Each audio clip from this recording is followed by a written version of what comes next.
Let me ask you a question. Which sentence is correct? I went to London or I have been to London? The answer is both. And that's exactly why millions of English learners get confused. But here's a simple trick that native speakers use without even thinking about it. Ask yourself, do I care when it happened? For example, I went to London in 2022. Do I care when it happened?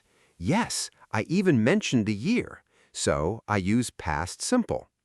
But what if I say, I have been to London? Now, do I care when it happened? No, I'm not talking about a date.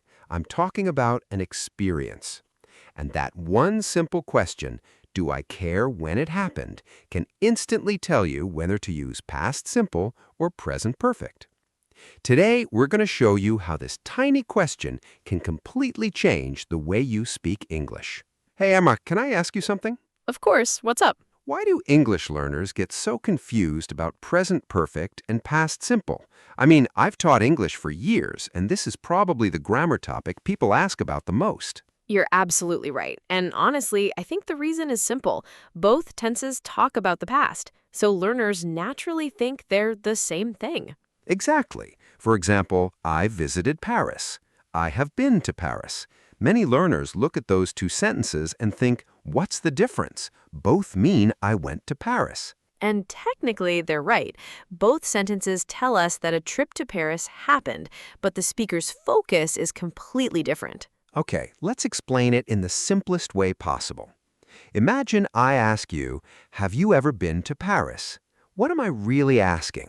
You're not asking when I went. You're asking whether Paris is part of my life experience. Exactly. You're asking about my experience, not the date. So the natural answer is yes, I have been to Paris, or simply yes, I have. Now let's continue the conversation. After you tell me you've been to Paris, what's the next question I might ask? Probably when did you go? Exactly. And now something interesting happens. We change tenses. Right. Now I would say I went to Paris in 2022.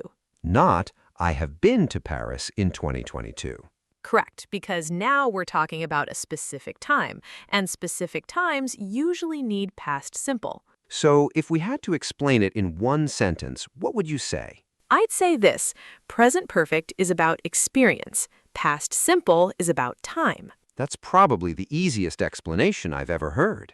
Because it's true. Look at this. Have you ever tried sushi? That's present perfect. Nobody cares when, we're talking about experience. And if I answer, yes, I tried sushi last year, now I'm using past simple because I mentioned a specific time. Exactly. And that's how native speakers naturally move between the two tenses.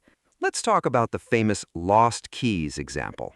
I love this one because it makes everything clear. Imagine you're looking for your keys. You check your pockets, you check your bag, you check the table, nothing. Then you say, I've lost my keys.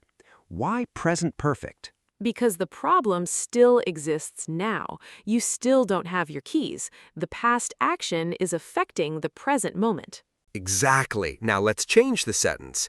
I lost my keys yesterday. What's different? Now you're simply telling a story. You're talking about something that happened yesterday. The focus is on the past event, not the present result. So present perfect connects the past to now. Yes, that's one of the biggest secrets learners need to understand. Let's talk about mistakes. Here's one I hear all the time. I have seen him yesterday. What's wrong with that? The word yesterday. Yesterday is a finished time, and finished times normally need past simple. So the correct sentence is, I saw him yesterday. Exactly. Here's another one. I have gone to London last year. Again, the problem is last year. Because last year is a specific time. Right, so the correct version is, I went to London last year. Okay, Sarah, imagine one of our listeners forgets everything we've said today. What's the one question they should ask themselves? Easy.